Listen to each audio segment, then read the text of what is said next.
Take a look at this 26,500 square kilometer section of Saudi territory near the Red Sea coast. This is where the NEOM is about to be built. Announced in 2017 by Saudi Crown Prince Mohammed bin Salman. The NEOM.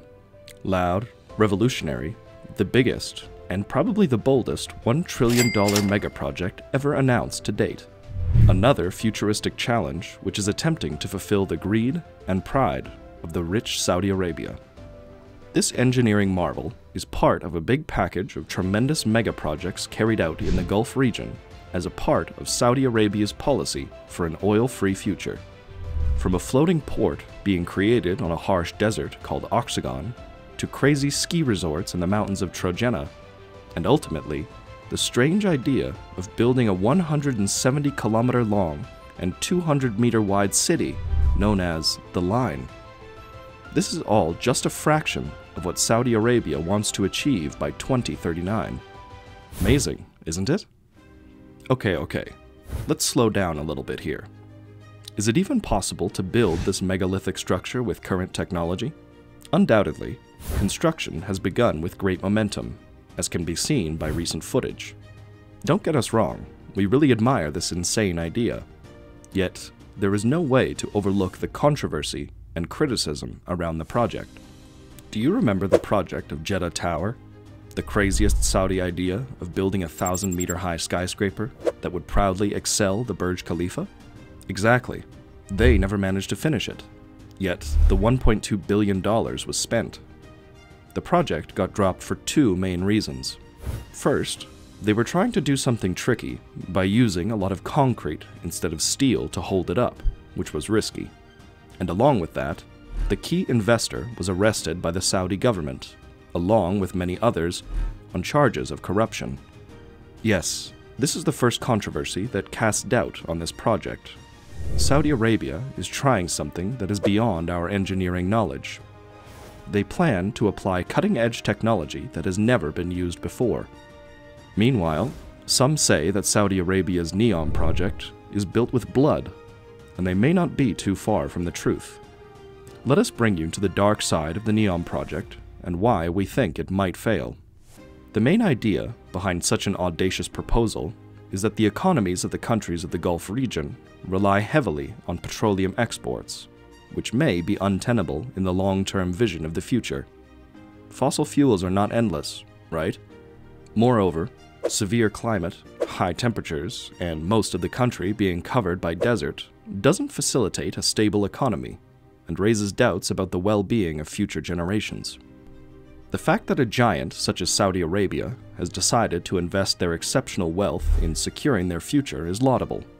By developing technology, taking ambitious steps in innovation, investing in megacities and megaprojects, Saudi Arabia seeks to draw investors and visitors from all around the world. Simple enough, right? Well, why might this not work as intended? Take a look at these satellite images of the Saudi Arabian desert. It's all under construction, and they're building something that at first seems rather silly, a long city in the desert. Now, you might think the strangeness is just in the city's shape alone, and yes, there are no roads, cars, or pollution, and most of the land will be left natural. This is called the Line, one of the 11 megaprojects announced by Saudi Arabia, the most expensive and probably the dumbest and least likely to be successful.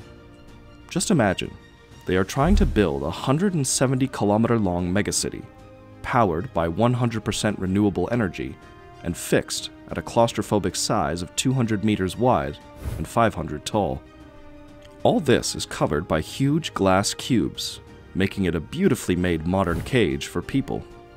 This seemingly groundbreaking idea is not even close to practical.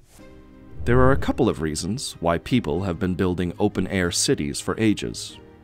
Although you will be able to get out of this colossal structure to the outside world, there is no point, because all around is just endless dunes and sand. For this reason, living in this city will soon be a nightmare, where people would be basically imprisoned. What's more, the city plans to house 9 million inhabitants.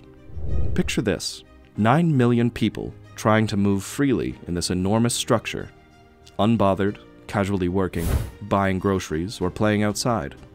Within the line, with its design, it makes for a terrible experience. New York City is already hardly enjoyable to live in, with its overcrowded, tight spaces. Not to talk about the layout of this future megacity. Okay, let's agree that, sure, somebody would love to live there. How do you handle any accident in the city? The city designers want to eliminate the streets, roads, and even cars and bikes. Yes, you heard me right. We have no idea how any of the residents will travel out from this cage and back in. But still, how will emergency services reach any place inside the city? They've proposed a futuristic, super-fast train, but it will have to move at speeds of over 600 kilometers an hour, which as of yet is still unreachable for current technology. Also, emergency services need to get to places with great speed, and you think they'll do it by train? Obviously not. A train as an ambulance, just imagine. Difficult to access to any spot makes the city inoperable. Perhaps the 10-kilometer-long hospital will be locked in one hallway, saving people's life. How dumb is that? But it's just the tip of the iceberg. The absurd doesn't stop there. Isn't it interesting how the building of the futuristic and eco-friendly city of NEOM in Saudi Arabia means moving tribal communities? And isn't it even more thought-provoking that those who resist are punished severely, with long prison terms or even death? In a recent report by the Office of the United Nations High Commissioner for Human Rights, it's been pointed out how members of the Hawatat tribe, living in the area for the NEOM project, are being forced out of their homes without fair pay. Moreover, isn't it sad that one member of the Hawatat tribe has died in this process, while 3 others face death sentences, and 3 more face 50-year prison terms, all on charges of terrorism? Truly, it's hard not to think about the irony of a project, seen as modern and forward-thinking, causing such terrible consequences for the people. And that's the reason why many think that this project is built with blood. And because of all this, many people wonder if Saudi Arabia will actually finish the project on time. Is it possible that NEOM looks good on paper, but is tough to make happen in real life? Honestly, the failed big projects aren't even the main reason Saudi Arabia struggles to get foreign investors. If you look beyond the shiny, modern surface of these huge projects, you'll see that the country hasn't changed much. It still follows a strict legal system based on Sharia law. Sure, things seem to be moving in the right direction. In recent years, Saudi Arabia's leaders have talked about giving more freedom to its people, which has made the country look good in the eyes of the West. Just 5 years ago, women couldn't even drive in the country. Restaurants had to separate men and women, and there were no movie theaters or concerts allowed. But now, all of that has changed. However, these changes mostly seem to be just on the surface, and aren't enough to change the country's core belief and culture. Plus, when it comes to human rights and workers' rights, Saudi Arabia retains a bad reputation. But along with human rights issues, there's another concern. Even though they're saying the line in NEOM and other initiatives are all about being eco-friendly and using clean energy, there's a problem. Environmental experts, like Professor William Sutherland, are worried about how it might affect the paths that birds fly when they migrate. Building a $4.7 billion fake lake and messing with the natural homes of animals could really mess up the variety of life in the area.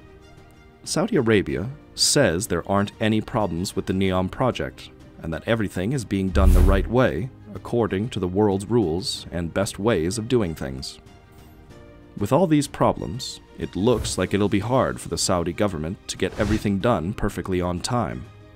Plus, if you look at places like Dubai in the Middle East, they seem to have greater respect for the environment and human rights.